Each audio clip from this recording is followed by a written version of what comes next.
Hey y'all, I just read Romans 14. So a quick disclaimer, as they say. Didn't realize how much yapping I was gonna do, and I just wanted this to be a real video. Sorry that it's like up and down. Amazing. Let's start at the beginning, shall we? 14:1.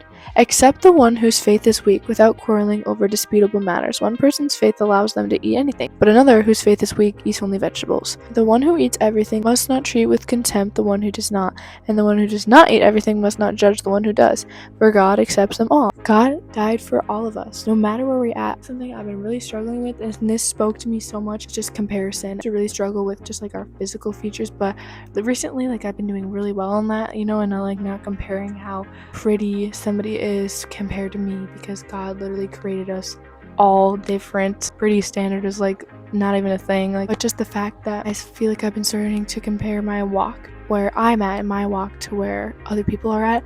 But God has placed you right where he wants you. That's what I want to say. He has placed you right where you need to be. He's just calling for you, and he's like, hey, come follow me. As young people, we really struggle with obedience. You start to learn obedience from your parents, right? I think when you're just young and immature in ways, obedience is hard. I think obedience is like the start to true faith. You don't want to do it, but you're going to be obedient to Christ, and you're going to do what he says, and eventually see how it changes your life and grows you. It goes on to say, for none of us live for ourselves alone, and none of us die for ourselves alone. If we live for the Lord. And if we die for the Lord. So, whether we live or die, we belong to the Lord. For this very reason, Christ died and returned to life, so that he might be the Lord of both the living and the dead. It's crazy. We're out here living for the Lord. He died so that we could live with him, live for him.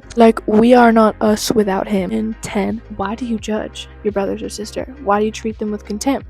For we all stand before God's judgment. We are all judged the same at the end of the day by the Lord. It goes back to the comparison thing for me. Why am I comparing myself to somebody else's walk when we're all judged the same? Why would I judge somebody else and where they're at when God's really the judge? Who am I to judge? And then in 13, therefore, let us stop passing judgment to one another. Instead, make up your mind not to put any stumbling block or obstacle in the way of a brother or sister. About convictions, want to be a stumbling block in somebody's life. 22. So whatever you believe about these things, keep between yourself and God.